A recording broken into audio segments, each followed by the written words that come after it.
Hello, welcome back to Allu's wonder recipe. ഇന്ന് ഞാനിവിടെ ഒരു നാടൻ പലഹാരമാണ് റെഡിയാക്കുന്നത്. അച്ചപ്പമാണ് ഇത്. വളരെ ടേസ്റ്റിയാണ്, അതേപോലെ തന്നെ നല്ല ക്രിസ്പിയുമാണ്. അപ്പോൾ ഇത് ഉണ്ടാക്കാൻ കാരണം കുട്ടികളൊക്കെ വിദേശത്തു നിന്ന് വരുന്നുണ്ട്. അപ്പോൾ അവർക്ക് ഏറ്റവും ഇഷ്ടപ്പെട്ട പലഹാരമാണിത്. അതുകൊണ്ടാണ് ഞാനിത് റെഡിയാക്കുന്നത്. അതെങ്ങനെയാണെന്ന് നമുക്ക് നോക്കാം. അച്ചപ്പം തയ്യാറാക്കുന്നതിന് വേണ്ടി ഞാനൊരു 1 കിലോ അരിയോളം ഉണ്ട് പൊടിച്ചെടുത്തിട്ടുണ്ട്. ഒപ്പം തന്നെ 4 മുട്ട, പിന്നെ ഒരു തേങ്ങയുടെ 1/4 പാല്, പിന്നെ കുറച്ച് പഞ്ചസാര, മധുരത്തിന് വേണ്ടി പഞ്ചസാര. ഇത്രയുമാണ് എടുത്തു വച്ചിരിക്കുന്നത്. ഈ മുട്ടയും പഞ്ചസാരയും നമുക്കൊന്ന് ബീറ്റ് ചെയ്തെടുക്കാം. മുട്ടയും പഞ്ചസാരയും ഞാനൊന്ന് ബീറ്റ് ചെയ്തെടുത്തിട്ടുണ്ട്. അത് ആദ്യം നമുക്ക് ഈ മാവിലേക്ക് ഒഴിച്ചു കൊടുക്കാം. പഞ്ചസാര നന്നായിട്ട് അലിഞ്ഞിട്ടില്ല. ഇനി നമുക്കൊരു വിസ്ക് കൊണ്ട് നന്നായിട്ടൊന്ന് ഇളക്കി കുറച്ച് തേങ്ങാപ്പാൽ കൂടി ഒഴിക്കും.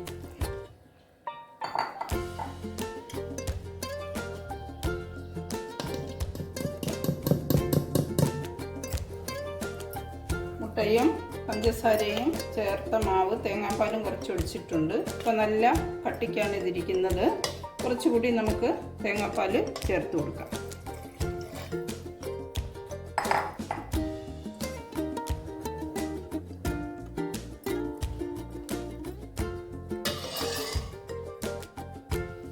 ഇതിലേക്ക് ഒരല്പം ഉപ്പ് കൂടി ചേർക്കുകയാണ്. മധുരം ചേർത്തത് കൊണ്ട് അത് ഈക്വൽ ആവാൻ വേണ്ടി ഒരല്പം ഉപ്പ് കൂടി ചേർത്തു മാവിൽ. ഒരല്പം എള്ള്, ഇത് കഴുകി അരിച്ച് വെള്ളമൊന്നും ഇല്ലാത്ത എള്ളാണ്. ഇതുകൂടി ഇതിലേക്ക് ചേർത്ത് കൊടുക്കാം. 2 സ്പൂണ് ചേർത്ത് മാവിൽ നന്നായിട്ട് ഇളക്കി.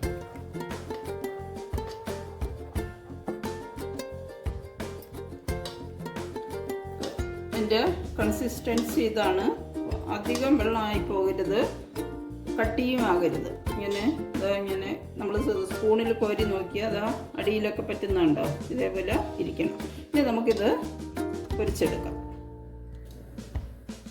ഒരു കട്ടിയുള്ള പാത്രത്തിൽ എണ്ണ ഒഴിച്ചിട്ടുണ്ട്. നമുക്ക് ഈ അച്ചിന് ചൂടാകുന്നതിന് വേണ്ടി എണ്ണയിലേക്ക് ഇട്ട് കൊടുക്കാം. ഇതാണ് അച്ചപ്പത്തിൻ്റെ അച്ച്. ചൂടായിട്ടുണ്ട്. നമുക്ക് മാവിലേക്ക് മുക്കാം. ഉണ്ടോ, ഒരു ശബ്ദം കേൾക്കുന്നുണ്ട്. ഒരു 1/4 ഭാഗമേ മുക്കാവൂ. ഒന്ന് പിടിച്ചതിന് ശേഷം ഒന്ന് തട്ടിക്കൊടുക്കുക.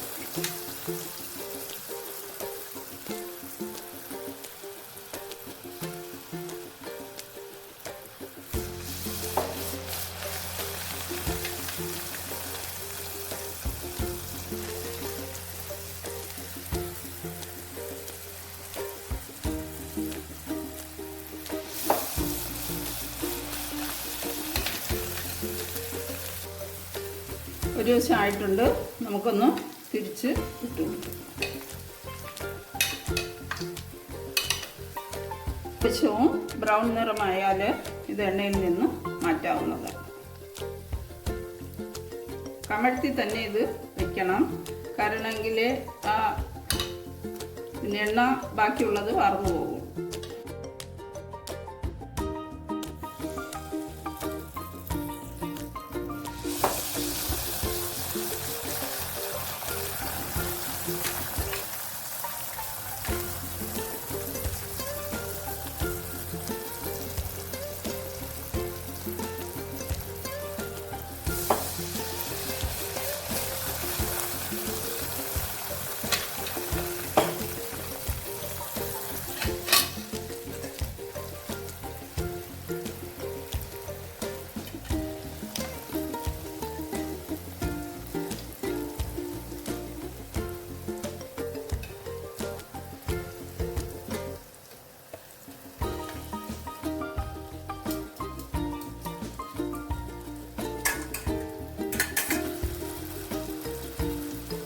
ബാക്കിയുള്ളത് നമുക്ക് ഇതേപോലെ പൊരിച്ചെടുക്കാം.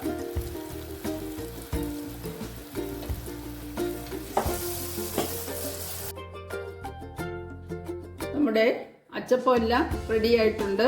ഇനി ഇത് നല്ല എയർ ടൈറ്റ് ആയിട്ടുള്ള ഒരു കണ്ടെയ്നറിൽ സൂക്ഷിച്ചാൽ 2-3 മാസം വേണമെങ്കിലും ഇരിക്കും. അപ്പോൾ എല്ലാവരും ഈ രീതിയിലൊന്ന് ട്രൈ ചെയ്ത് നോക്കുക. ഒപ്പം തന്നെ ലൈക്കും ഷെയറും ചെയ്യുക. Thank you.